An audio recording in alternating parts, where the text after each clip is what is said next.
Welcome to the Business Buyer Diaries. My name is Nathan Platter. I'm a full-time employee, and I bought a business.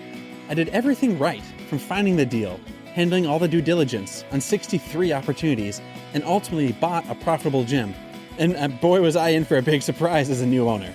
I chronicled everything in real time, including the biggest wins to the stressful nights at 2 a.m. I'm sharing my journey without sugarcoating anything, so you don't make the same mistakes that I did. Here's today's episode. So I had a revelation today, or last night rather, about why business ownership is stressful and how I think it can be remedied pretty quickly, actually. It has to do with revenue or income and expense, and that's where it all stems back. When you get revenue or income, at least for me, this is all for me, I assume it's the same for other people, but I don't know. But for me, my assumption is, well, yeah, I worked hard, I did a good service, I made a good impact in the world.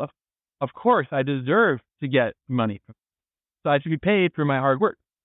So it's natural and it's normal for money to come into me. That's not abnormal. However, when all of a sudden there's an expense or a cost and money gets removed from me, like I have to pay my insurance, I have to pay rent, I have to pay employees, I have to pay a subscription to a software, I have to pay annual dues to some organization, franchise royalty fees that come out $1,000 a month. I feel like I've been slighted. Like, what did I do wrong? Why am I being penalized? Why is my hard work being stripped away from me? And why am I being punished for doing good in the work? Why is there negativity hurting me that I cannot fix? I'm a victim. And instantly, like, there's this like pain and suffering associated with having expense.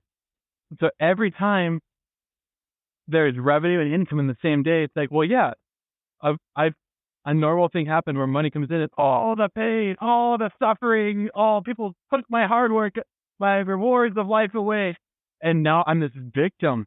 And so every day I'm constantly checking, like, okay, we got a little bit of money, revenue, all pain, all suffering, victim, blah. And it's instant like negativity. And every expense is like a ding on my character or a ding or like subtraction of my self-worth. And I'm a bad person and just negative, being beaten down over and over and death by a thousand cuts kind of thing. And that's the mindset that sucks. That's not going to work. And what's even more important, that's not the truth of the reality. And, just stepping back, that's like the end of weeds kind of stuff in the day. A typical gym is like a 10% profit margin. We'll just say like a software company has like a 20% margin, and some crazy business owners, 40% margin. I'll just go with that software company because industry-wise, they're very lucrative, highly profitable business. In a 30-day calendar month, that means the first 3.5 weeks are spent making sure you're covering all your expenses. And the final 1 week of the month is money that you get to keep. Like, that's money you make. But you spend up most of your month trying to survive. And then the final week, you can breathe and now, you can get paid. If you own, I want to say break even, but it's technically a 10% profit. If you own, a break even business, a 15% profit margin, I should say 15%. That means 6 out of 7 days you're spent covering your expenses. You only get profit out of 3 days of the month. If you have I'm in Minnesota, we get snowstorms every year. If you have a giant snowstorm or people cancel memberships, you have one bad day a month, and you're depending on 4 profitable days, you have one bad day, you have no profit. You could wipe out a fourth of your income for the whole month. And so you're constantly living on a knife edge of are we going to make it? Are we going to survive? This is so stressful because most of your day, most of your schedule is spent keeping the doors open, not even making money. Just keeping the doors open. And so that is stressful. That is anxiety. That's an environment for anxiety. That doesn't cause anxiety. Your reaction is anxiety. And so all of this to say, the mindset of seeing expenses as a drag or a burden is wrong. A worthwhile expense should be fuel for the business. If you're spending money on marketing, that's not a bad expense. That is rocket fuel for growth. If you're paying money for rent, that's rocket fuel for a chance to sell more members or to have a better retention experience for people to pay you more for the next month, and then they're going to stick around. If you have expenses because you're hiring, you have staff, you have people to service your customers, to keep your customers, and to create a great environment for your customers. Payroll, rent, and advertising are worthwhile, noble expenses. Those are not baggage, painful, awful expenses.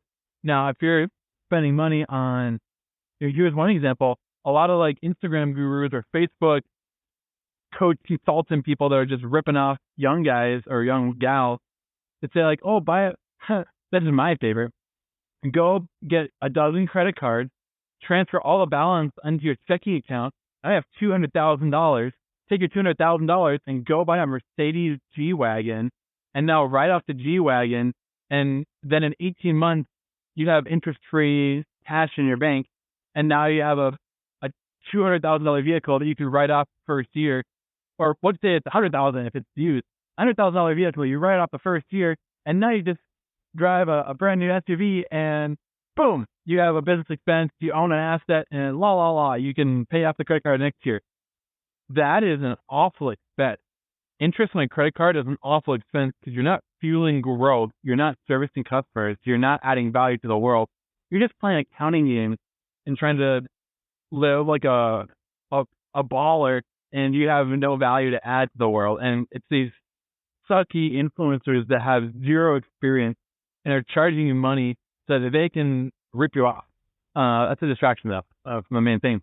Expenses ought to fuel your growth, ought to either grow your number of members, increase the value of your membership or people paying you, or help them stay longer with your business.